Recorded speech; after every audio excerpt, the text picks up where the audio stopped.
Nous sommes le 11 mai 2020. Cette vidéo est destinée à montrer le lien étroit entre le phénomène OVNI et la science, la physique. Par opposition à l'idée que ce phénomène ne serait qu'une rumeur, qu'un phénomène paranormal, cette vidéo apporte des arguments forts en faveur de l'hypothèse de venue d'extraterrestres sur la planète Terre. Elle s'adresse plus particulièrement à Lou Elizondo, Christopher Mellon, Robert Bigelow, Tom DeLonge, Jacques Vallée, Leslie Kean, Steven Spielberg et James Cameron. Et on espère des réactions de leur part. Je m'appelle Jean-Pierre Petit, je suis un scientifique français, retraité mais toujours en activité. J'ai plusieurs spécialités. La première, c'est la mécanique des fluides. La seconde est la physique des plasmas. J'ai aussi publié des travaux dans le domaine de l'astrophysique et de la cosmologie. En tant que scientifique, je me suis intéressé au phénomène OVNI à partir de l'année 1975. Ce qui va suivre va vous expliquer pourquoi. J'ai mené, à partir de 1965, des recherches théoriques et expérimentales en magnéto-hydrodynamique, en abrégé MHD. Le point de départ a été la production d'énergie électrique par des générateurs MHD. Sur cette photographie, vous voyez le banc d'essai que j'avais construit en 1965 à l'Institut de mécanique des fluides de Marseille. C'est un canon à plasma. Comme tous les canons, il a une culasse. La voilà. Ce canon tire une rafale de plasma qui court le long de ce tube à 3 km par seconde. Elle passe alors dans une tuyère MHD de section constante, linéaire, qui est flanquée de bobinages qui créent un très fort champ magnétique transversal de 2 Tesla. Le lecteur intéressé trouvera sur Internet le principe et la description de ces générateurs MHD qui transforment l'énergie cinétique d'un plasma en électricité sans pièce mobile. Cette conversion directe d'énergie cinétique 1,5 de MV2 en électricité se traduit par un ralentissement du gaz. En dépit de moyens très importants mis en œuvre dans certains pays, en particulier en Russie, cette tentative de développer cette technologie fut un échec. Ceci est la maquette de l'énorme installation U-25 russe qui fonctionna près de Moscou dans les années 70. Dans le générateur MHD français, la tuyère MHD avait la taille d'une boîte de bière. Par comparaison, voici la tuyère de l'installation MHD russe et son aimant de 2000 tonnes. Et voici l'intérieur de cette tuyère. À droite et à gauche, les électrodes. Dans cette installation russe, la température du gaz ne dépassait pas 1200 degrés. Les contraintes technologiques limitaient sérieusement la température. Comme la conductivité électrique du plasma dépend très fortement de la température, de manière exponentielle, celle-ci restait très limitée. C'est cette contrainte qui entraîna à la fin des années 70 l'abandon de cette formule à prétention industrielle. Par opposition, l'installation française avait été conçue pour pouvoir fonctionner avec une température de plasma de 10 000 degrés, ce qui lui donnait une très forte conductivité électrique. Le rendement de conversion de l'énergie cinétique en énergie électrique était ainsi élevé. Par opposition, dans l'installation russe, le rendement était très faible. Dans le montage que j'avais conçu, j'avais éliminé les problèmes technologiques en limitant le temps de fonctionnement à 50 millionièmes de seconde. Cette installation n'était donc pas un projet industriel, mais elle présentait l'avantage de pouvoir étudier le processus de conversion de l'électricité dans des conditions qu'aucune autre installation ne pouvait offrir dans le monde. Ce fort rendement de conversion entraînait une très forte réduction de la vitesse, au point que ceci entraînait la naissance d'une onde de choc. Une onde de choc plane qui s'établissait dans la tuyère à section constante. Mon laboratoire a été le seul où on a pu produire cet effet. Concrètement, on parvenait donc à créer une onde de choc dans un gaz sans qu'il n'y ait d'obstacle matériel. Cet obstacle étant simplement des forces électromagnétiques. D'où la remarque suivante. Voilà un objet. Cet objet, c'est une agrafeuse. Bon, je peux prendre cette agrafeuse et développer une certaine énergie pour la poser ici. Maintenant, je pense qu'avec la même énergie, je dois pouvoir la prendre et l'enlever. Revenons au schéma de notre expérience de MHD. Voici la tuyère supersonique nue. Dans cet écoulement supersonique, je place quelque chose qui est comme un petit profil d'aile d'avion. Un système de 4 ondes de choc planes obliques va alors s'installer autour de ce profil. Une idée alors émerge. Dans cet écoulement de gaz ionisé, en créant tout autour de cette maquette un champ de force électromagnétique, tel que le champ magnétique et les intensités électriques du courant circulant autour de la maquette et des valeurs comparables à celles qui avaient fait apparaître une onde de choc plane, pourrait-on empêcher les ondes de choc de se produire autour de ce petit profil immergé dans ce courant gazeux supersonique? L'idée a été initialement présentée lors d'une communication faite à l'Académie des sciences de Paris en 1975. Elle s'est trouvée progressivement précisée dans une suite de communications à l'Académie des sciences de Paris, ici en 1977. Voici une autre communication présentée en 1980 et en voici une autre présentée en 1981, l'année suivante. Le concept théorique sous-jacent est progressivement développé, qui fait apparaître l'idée d'une mécanique des fluides exempte d'ondes de choc grâce à un complet contrôle par un champ de force électromagnétique. Sur cette image, vous voyez ce que les spécialistes appellent des ondes de Mach.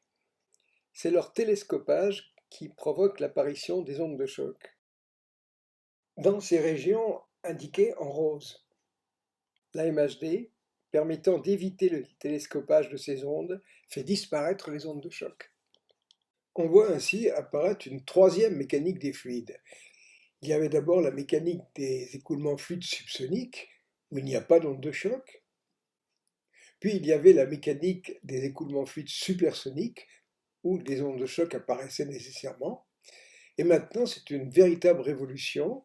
Il y a une mécanique des fluides supersoniques contrôlée par la MHD, où on empêche les ondes de choc d'apparaître. Pour des machines volantes, ces ondes de choc ne sont pas seulement bruyantes, elles demandent aussi plus d'énergie pour avancer, et à partir de Mach 4-5, elles dressent un infranchissable mur de la chaleur. Nous avons tenté en France, dans les années 80, de démontrer cette possibilité de faire disparaître les ondes de choc dans une rafale gazeuse chaude, mais nous n'avons hélas pas pu disposer de moyens d'essai pour réaliser cette expérience. Comme les vagues que créent les navires sont les équivalents des ondes de choc, la vitesse de propagation des ondes de surface étant l'équivalent de la vitesse du son, il devient alors possible de régulariser l'écoulement en mettant en jeu des valeurs adéquates des paramètres, l'intensité du courant dans l'eau étant limitée à 1 ampère par centimètre carré à cause de l'électrolyse, ce résultat nécessite alors un champ magnétique élevé de l'ordre d'un Tesla. La MHD offre la possibilité de pouvoir supprimer le sillage turbulent, ce qui a été montré dès 1976 autour d'un obstacle cylindrique. Ce résultat peut être étendu avec une autre configuration pour des objets sphériques. En mécanique des fluides, les deux sources de bruit étant en règle générale la turbulence et en supersonique les ondes de choc, dans la mesure où les témoins disaient avoir observé un silence total, le lien avec le phénomène OVNI s'impose de plus en plus. Les machines MHD sont environnées de plasma lorsqu'elles sont dotées d'électrodes. Le renforcement de la luminosité au niveau de celle-ci les fait apparaître comme des hublots, ce qui correspond au récit des témoins. Les formes de ces engins, baptisés aérodynes MHD, sont déterminées par les lois de la physique des plasmas soumis à de forts champs magnétiques. Elles n'ont alors plus rien à voir avec la forme des machines volantes classiques qui sont, elles, régies par les lois de la mécanique des fluides. Autour de telles machines, le fluide n'est plus livré à lui-même, comme dans la figure de gauche où sa présence dans le fluide s'accompagne d'une onde de choc et d'une très forte turbulence. Figure de droite, l'allure de cet écoulement est en contradiction totale avec les lois classiques de la mécanique des fluides.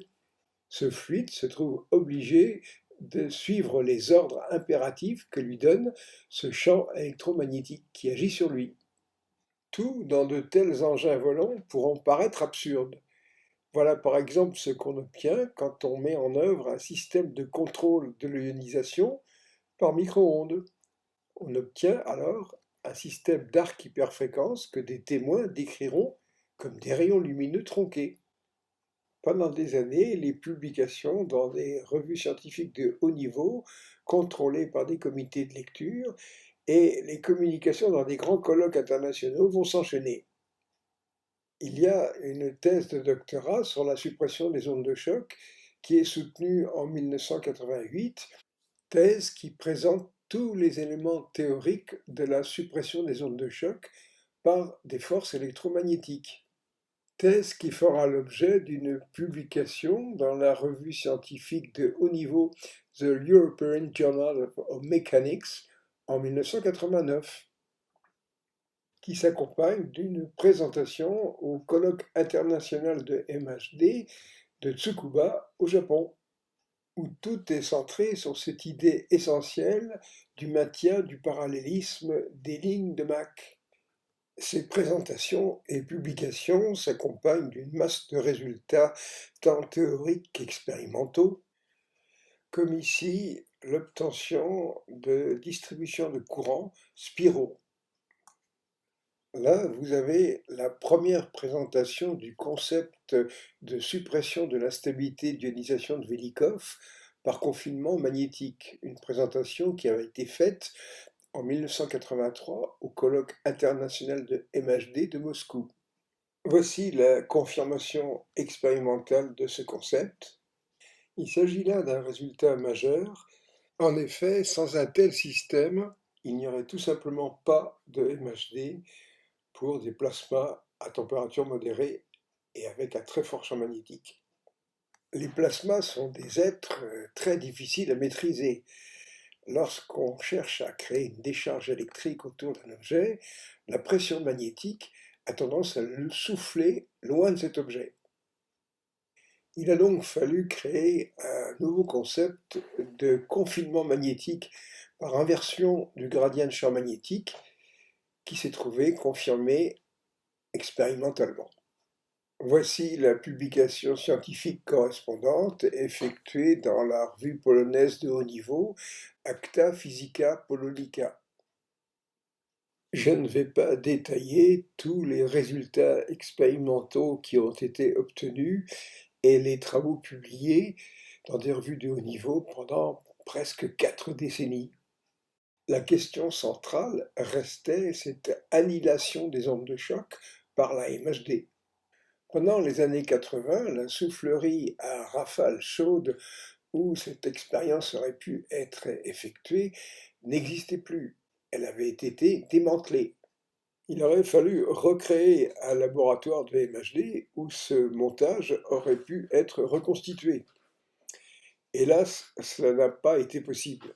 Il est vrai qu'en France, vouloir innover représente plus un handicap qu'un avantage. Les recherches de MHD ont donc été en France totalement abandonnées. Cela signifie-t-il qu'il en aurait été de même dans les autres pays? Et non. Nous en avons eu la preuve en 2018 quand le président Poutine a présenté ses nouvelles armes hypersoniques devant les délégués du Parlement russe. Dans cet ensemble, on trouve un missile air-air Kinzhal d'une portée de 2000 km évoluant à Mach 10 et un planeur hypersonique avant-garde capable d'effectuer de très grands écarts de trajectoire lorsqu'il plonge vers sa cible. Largué par l'engin Sarmat avec une vitesse d'approche correspondant à Mach 30, il est comme l'engin Kinzhal totalement hors d'atteinte des actuels systèmes antimissiles. C'est extrêmement simple. S'il n'était pas équipé de systèmes MHD de suppression d'ondes de choc, ces engins, à la vitesse où ils sont censés évoluer, se volatiliseraient immédiatement. Mais pour faire de la MHD, il faut de l'électricité. Pour l'engin Kinzhal comme pour l'engin avant-garde, quelle serait la source de puissance électrique? Au début des années 80, lors d'un colloque international aux États-Unis, j'avais discuté avec des chercheurs russes. Il était alors apparu que les Russes avaient abouti dans ce qu'on appelle les générateurs de Pavlovsky. Ceux-ci utilisent les gaz d'éjection d'une fusée à poudre à haute température et enrichis au césium, ce qui leur donne une bonne conductivité électrique. Il est alors possible de configurer les divergents de ces tuyères à poudre comme des générateurs MHD. Un ingénieux système à auto-excitation permet d'obtenir de fortes valeurs du champ magnétique. La durée de vie limitée des parois et des électrodes ne pose pas de problème pour des engins comme Kinzhal ou la torpille MHD russe à haute vélocité. C'est donc le secret du missile air-air Kinzhal. Le missile avant-garde est un planeur. Sa source d'énergie est donc la gravité. Un générateur de courant à haute tension est situé sur les flancs. Cette énergie permet de régler l'écoulement sur la partie avant en limitant le flux thermique. Cela correspond au système MHD bypass décrit dans la thèse de 1988. À côté de cela, serait-ce à dire que les Russes auraient opéré un rétro-engineering en prenant au sérieux les observations d'OVNI?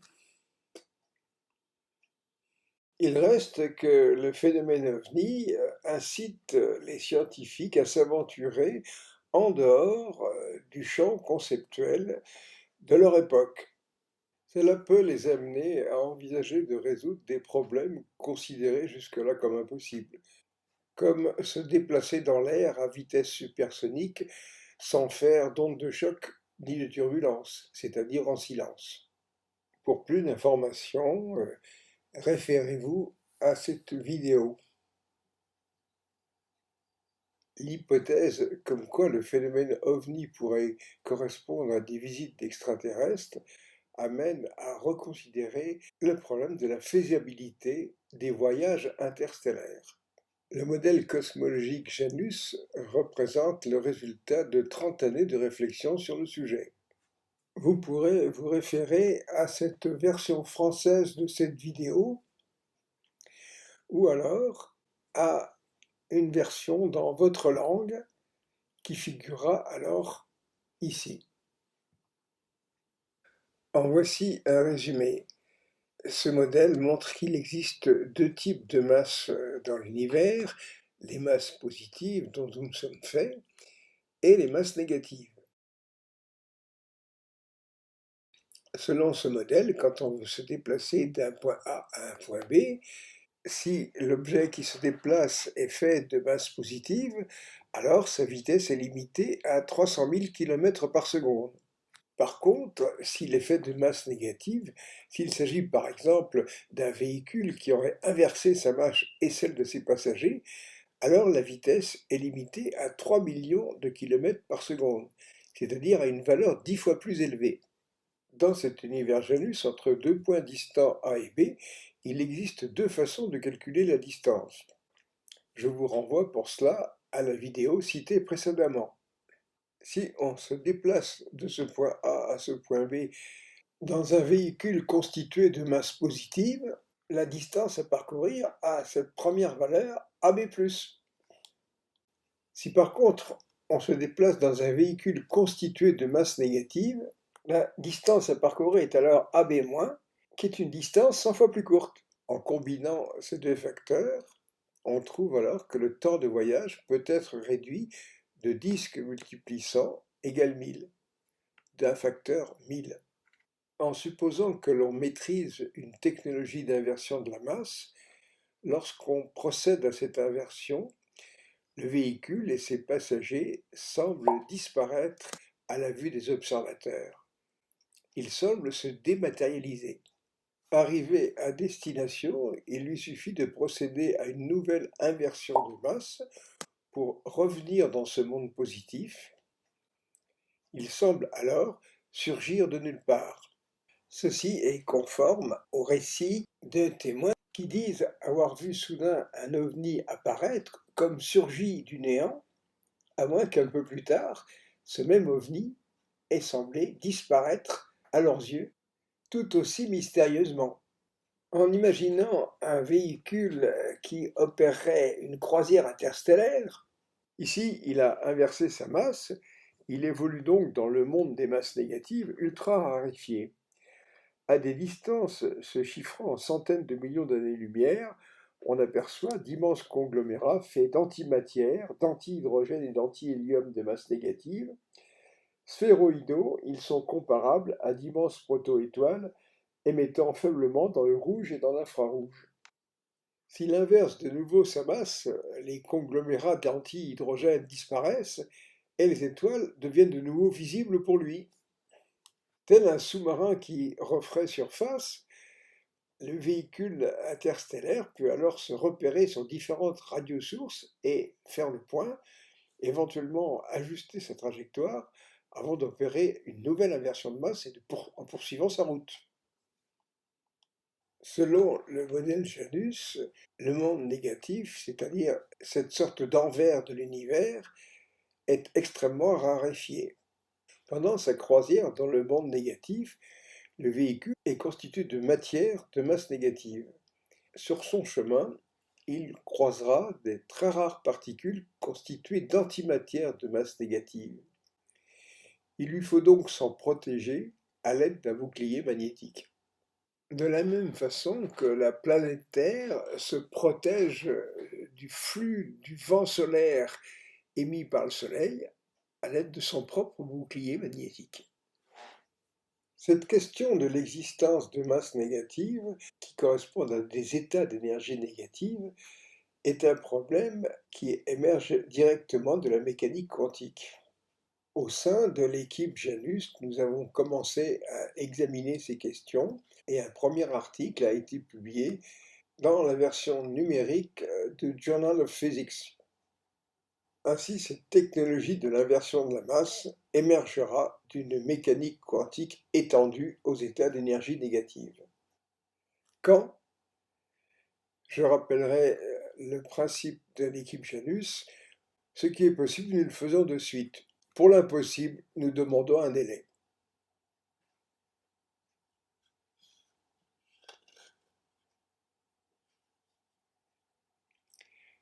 À suivre.